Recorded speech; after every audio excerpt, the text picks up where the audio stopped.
Olá, boa noite. O time do Cartão Verde está em campo e olha, para fazer hoje, eu diria mais do que um programa, para fazer uma celebração. Isso mesmo, vamos celebrar porque o momento pede. Afinal, o nosso convidado de hoje nos deu a honra de participar do Cartão Verde, vejam só, na véspera de completar 80 anos. E trata-se simplesmente de um ponta esquerda que está entre os melhores que o futebol já teve, fez parte de um time do Santos que marcou época e encantou o mundo.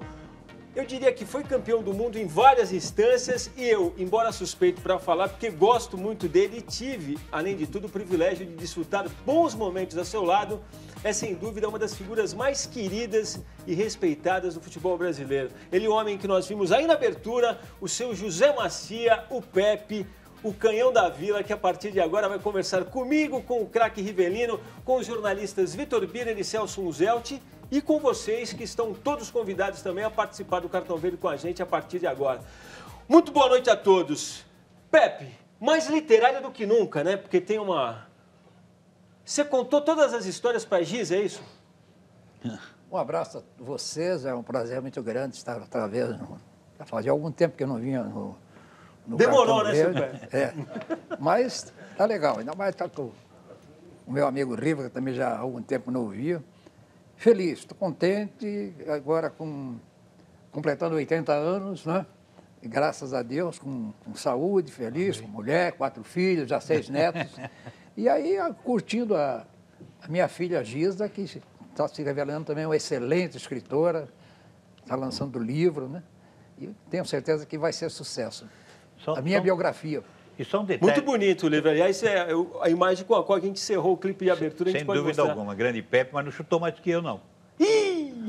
Apesar que essa... Fez mais gol. Vem cá. Fez mais gol. Ô, Vitor, mas essa ala aqui tá... Imagina, Pepe, Dom Pepe Rivelino, ala esquerda forte, hein? Vamos fazer Agora- o teste ou a bola aí. Hã? Vamos fazer o teste ou a bola aí. Não, deixa ela quieta lá, não, Pepe. Deixa ela quieta. quietinha ali. Tá bem, mas é um prazer.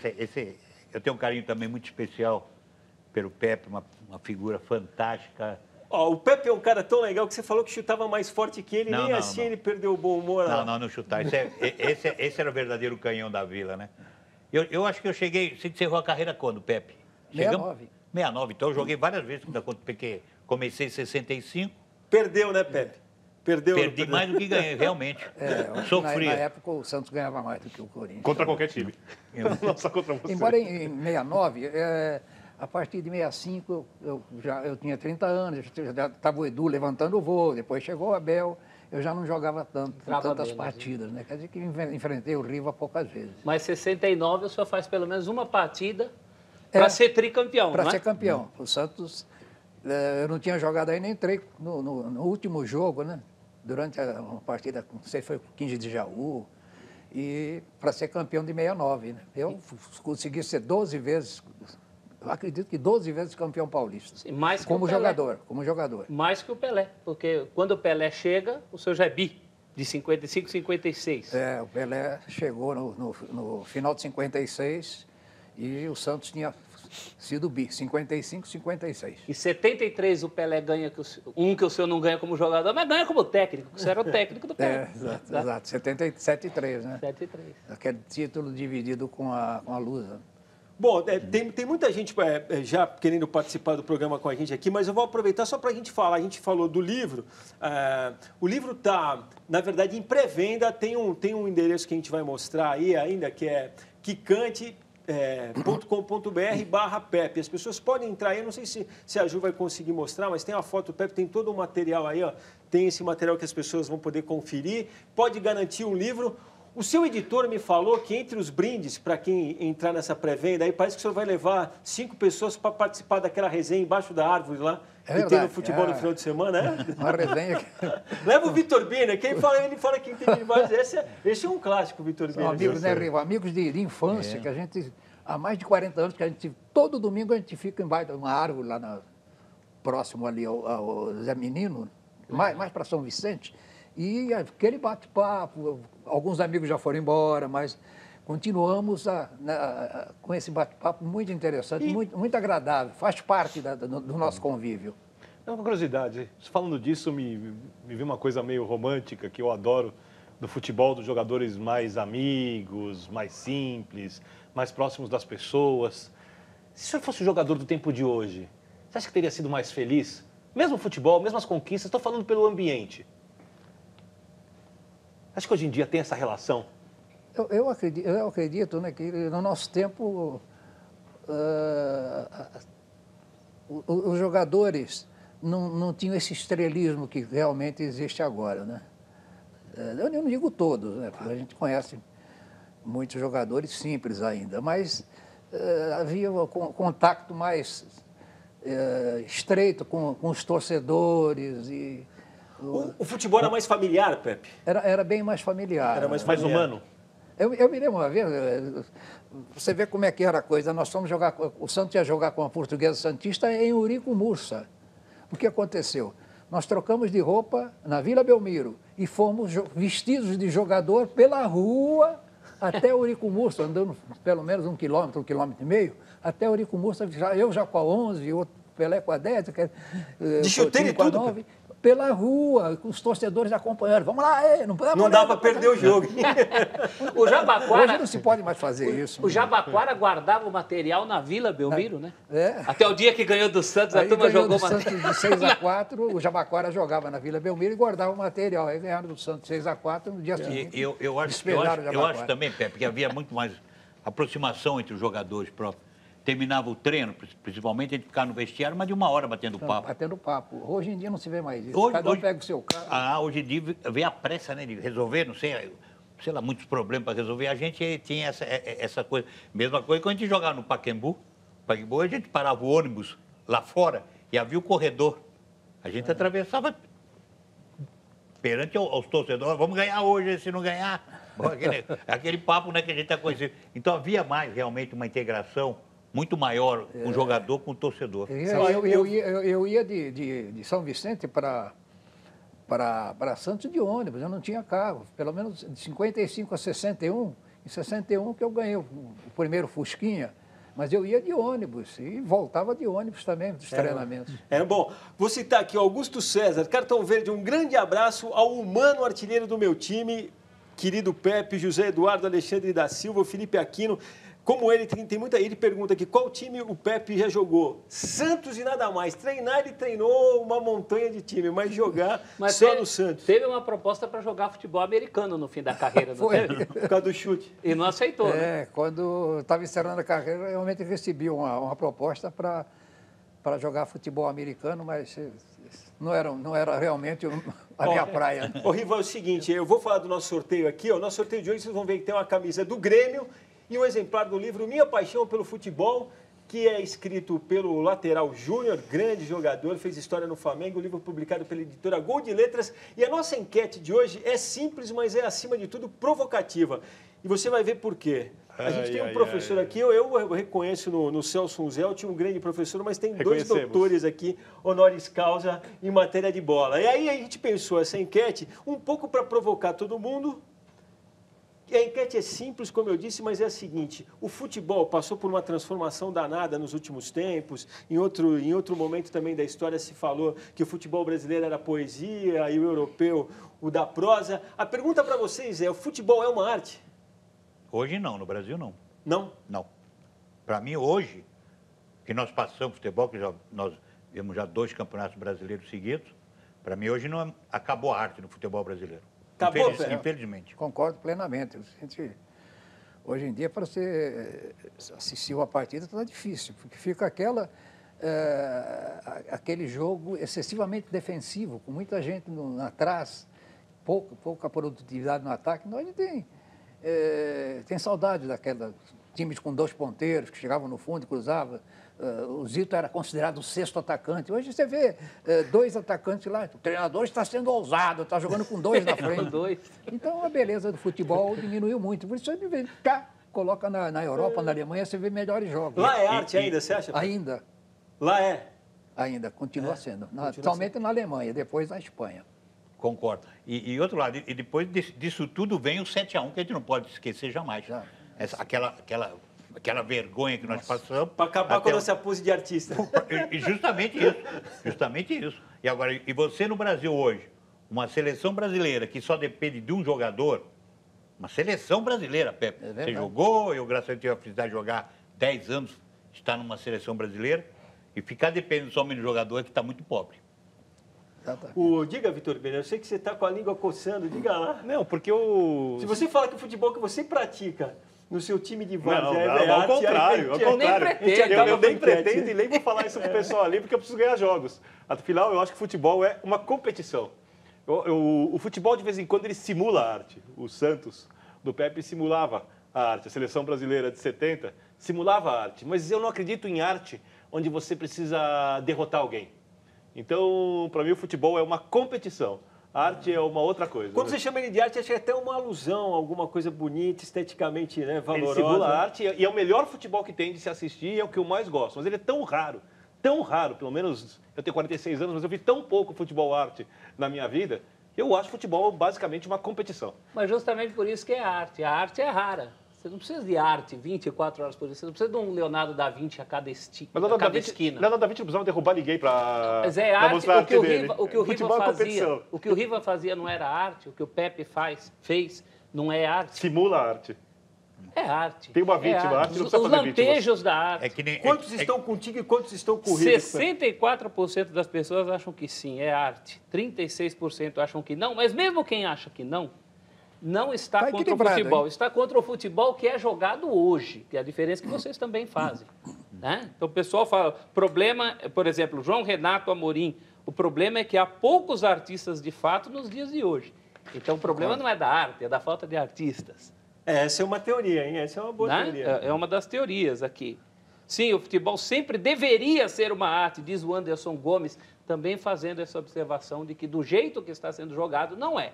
Mas, na essência, é arte. Ô, Pepe, eu queria aproveitar um pouco essa história. O senhor comentava aqui, eu encontro a resenha lá do final de semana com os amigos, né? Pelo Twitter aqui, o Flávio Bosco relembra que Pepe, comandante de um dos momentos mais gloriosos do futebol paulista, a Inter de Limeira campeã em 86. Primeiro campeão do interior. E aí a gente aqui hoje, eu com o Bi Ribeiro trabalha com a gente, está lá em cima comandando o programa, lembrava da sua passagem pelo Guarani, por exemplo, que ontem teve o leilão do Brinco de Ouro. Meu Deus. Como é que o senhor encara tudo isso? Nossa, fico triste, porque eu passei acho que 2 ou 3 vezes pelo Guarani, outras tantas pela Ponte, e Limeira era minha segunda casa. Eu sempre dizia, quando eu quero ser feliz, eu vou a Limeira. Dava tudo certo.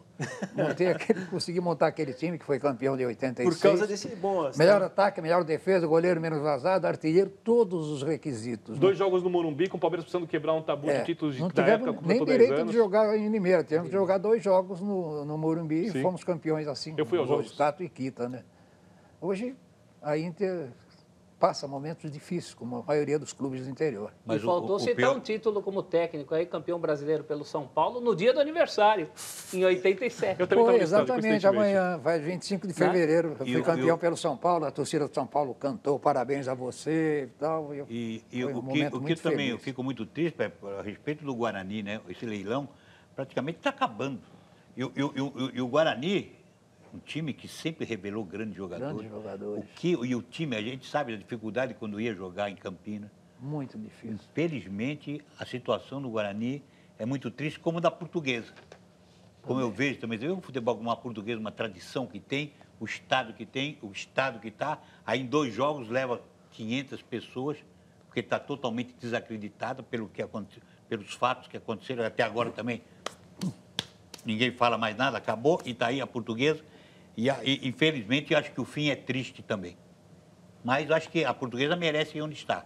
Agora, o Guarani, eu também fico triste de ver o Guarani nessa situação. Bom, a gente vai passear por alguns fatos que marcaram a última semana, como a gente sempre faz, a gente já retoma o papo para falar das coisas que estão aí, algumas muito tristes, como vocês vão poder ver. Foi uma semana, antes de tudo, majestosa, amarga para uns, gloriosa para outros, como costuma ser do jogo. Incitado a explicar o ocorrido, aquilo não foi erro, né? Foi roubo. O meia Paulo Henrique Ganso, do São Paulo, não imaginava que sua fala o transformasse no atleta mais falado dos últimos dias. Se fosse o Serginho Chulapa que estivesse no São Paulo, com certeza iria no vestiário agora do juiz bater nele. Com direito a um presta atenção do lendário Serginho Chulapa.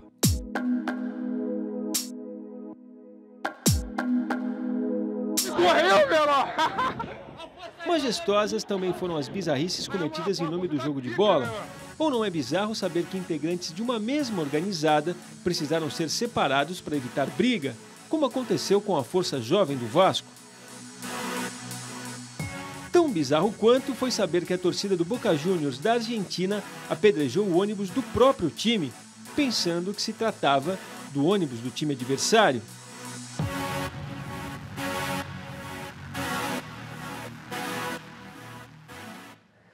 Às vezes é até difícil de acreditar, né? Uma torcida apedrejar o ônibus do próprio time porque pensou que era do time adversário. Uma mesma torcida organizada tem que ser separada. E olha que essa história vem de longe, hein? Vem de muito longe essa história da Força Jovem do Vasco. Eu já estava comentando aqui que metade grita Edmundo e metade grita Romário, desde o tempo que Romário e Edmundo estavam brigados, né? Isso aqui é unidade. Mas recentemente... Eu achei legal a atitude lá no Rio, hein, da prisão, pelo menos uma atitude. Prenderam mais de 100 e poucas pessoas, estão presos, estão lá. Pelo menos tomaram uma atitude. Tem os menores que estão na casa dela. Acho que pelo menos foi a primeira vez que houve apreensão em número condizente com a barbaridade. Certo, né? pelo menos está lá, estão presos, vão responder, tudo. Pelo menos tem pessoas, os familiares, mas eles são inocentes, tem muito inocente. Estava no bololô lá, como é que pode ser inocente? Mas eu gostei desse tipo de atitude, eu achei legal. E com a sua malandragem, e essa história do Ganso, que acabou citando o Serginho Chulapa? Acredito que ele achou no primeiro momento que ia enaltecer o lado Chulapa do Serginho, mas não foi. Não, enalteceu pelo lado, me botou um lado negativo, não tem nada a ver do Chulapa. O Chulapa não tem nada a ver. Ele tinha, o Chulapa tinha um temperamento forte dentro do campo, aquele jeito dele, mas, pô, vai lá agredir, vai dar. Não, pelo menos eu que joguei várias vezes contra o Chulapa, conheço o Chulapa muito bem, eu nunca vi ele agredir assim ao juiz ou tomar essa atitude que o Ganso falou. Um chutinho no bandeirinha, não, mas um totozinho no biquinho também, na cabeça do Leão também. Mesmo que o Riva deu. Eu também dei um biquinho, isso aí é... Mas não da maneira como o Ganso falou. Eu acho que foi muito infeliz, né? O Ganso, feliz. Ainda mais diante da atuação dele, do time dele. Eu acho que a arbitragem errou feio nesse lance, mas foi uma arbitragem ao longo do jogo neutra, linear, isenta, com critérios, concorde eu ou não com eles, iguais para ambos os times. Eu concordo com o Serginho quando ele falou que o Ganso estava irritado e quis desviar a atenção daquilo que era necessário. Até porque estava no calor da hora ali, né? Foi logo depois que o jogo acabou. E não podia ficar nervoso no jogo e correr, ficava depois, não adianta. O Ganso reconheceu que não jogou o que se esperava dele. Né? Agora, tem uma coisa, Pepe, que eu queria te ouvir. O Hugo Giorgetti, figura de quem eu gosto muito, escreveu a crônica dele no Estado de São Paulo no último final de semana, falando sobre a questão que é o jogador ser obrigado a dar entrevista logo que acaba a partida. Né? O cara está realmente emocionado. Tempos atrás, eu lembro que o Filipão, depois com os jogadores do Palmeiras, quando ele estava dirigindo o Palmeiras, os jogadores falaram uma besteira e ele decretou que o jogador não falava mais na saída do jogo. Que eu acho que é uma coisa que atenta um pouco contra o espírito do futebol. Pô, faz parte da história do futebol ouvir o personagem na hora que o jogo acaba. Claro. É realmente difícil falar no calor da hora? O Santos, na nossa época, liberava o vestiário 20 minutos depois, tomava o banho. Mas falava no campo ainda? Não falava no campo. E você nunca se complicou por causa disso? Tamanho, né? A gente falava no campo e depois éramos entrevistados no vestiário. A gente falava, naquela época a gente falava toda hora.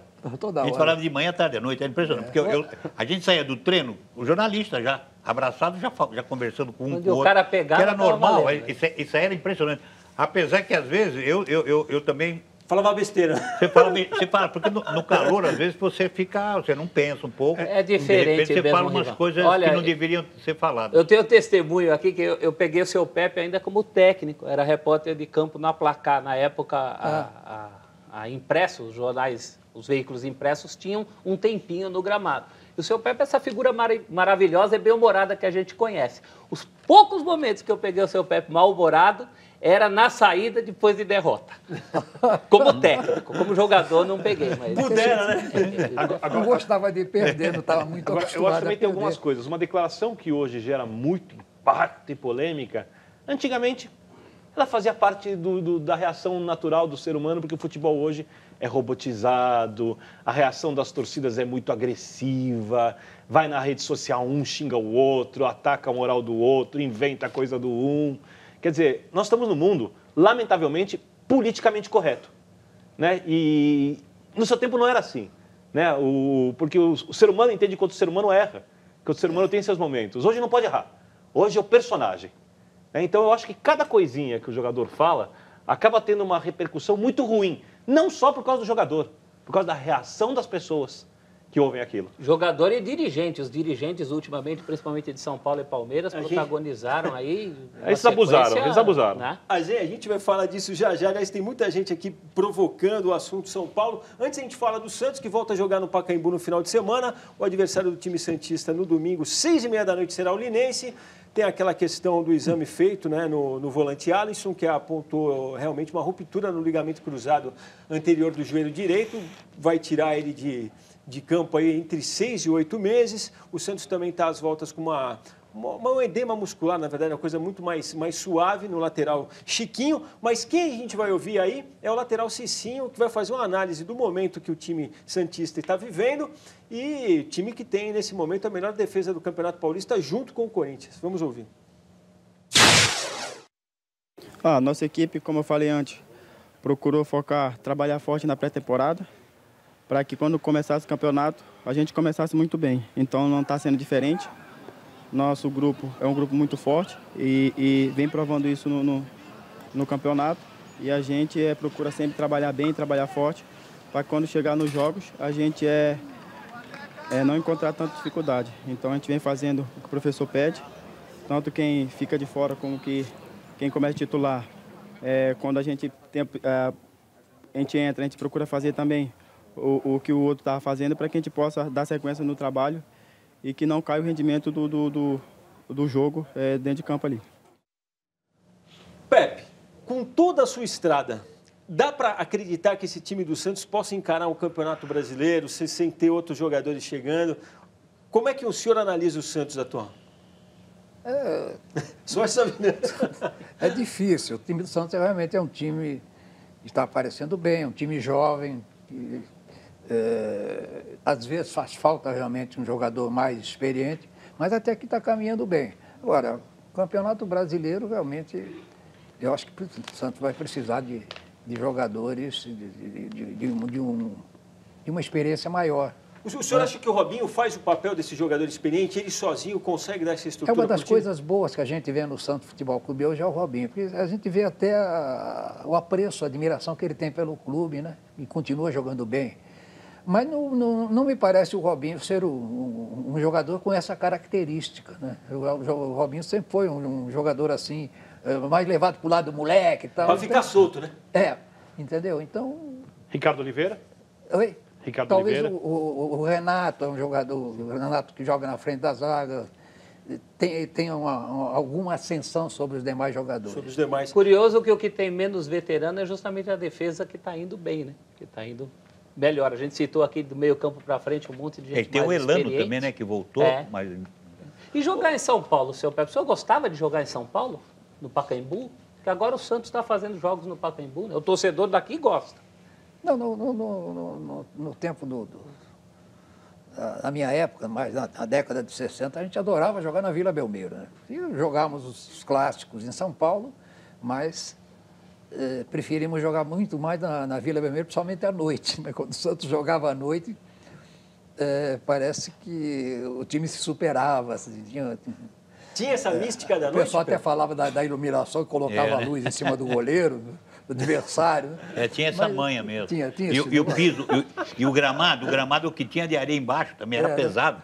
Os times não estavam acostumados, lá ia jogar cansava, hein? Depois, parece que à noite a bola sai mais rápida. A bola só era branca à noite, de dia era bola vermelha. A gente adorava jogar com aquela bola branca. E dessas místicas do futebol? Porque aquele Santos era um time que vencia porque era tecnicamente, talvez o maior da história.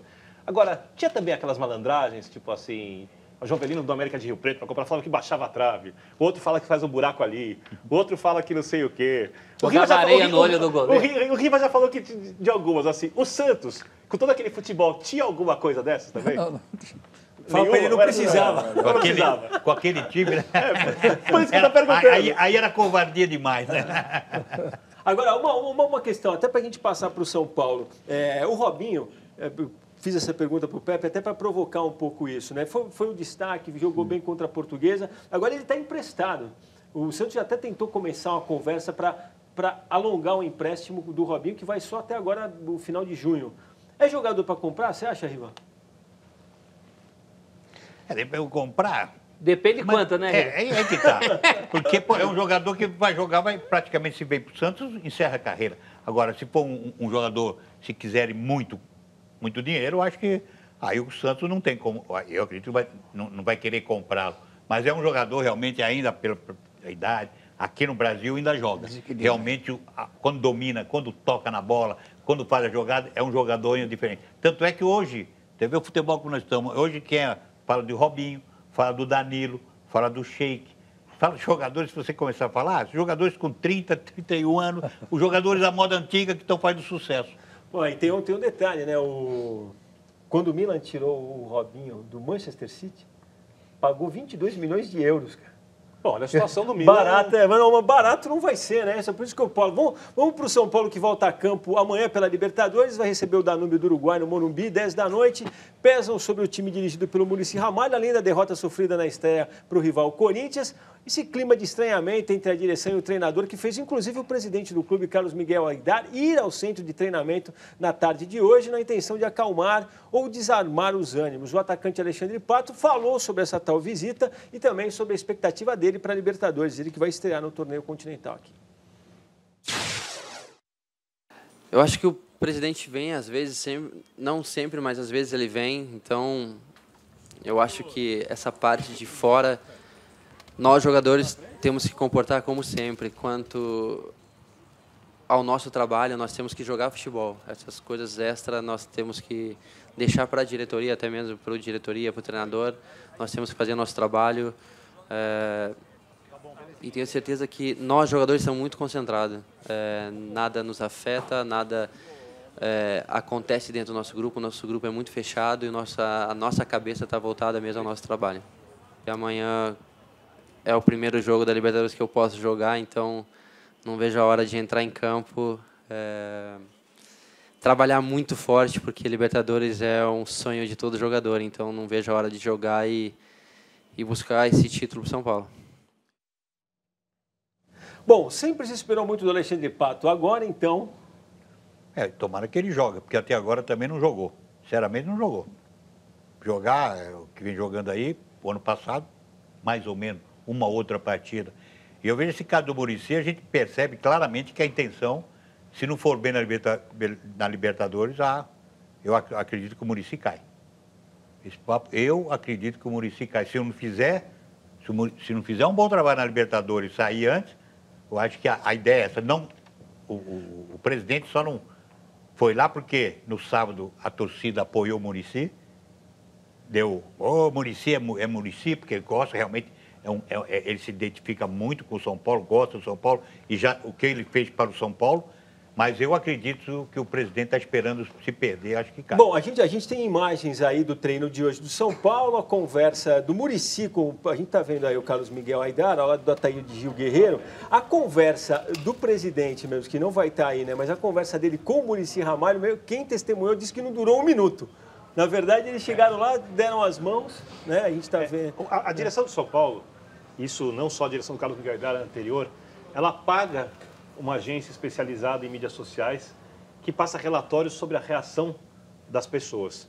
E eu imagino que devem ter ficado espantados com a reação de apoio da maior parte, não todos são paulinos, principalmente depois...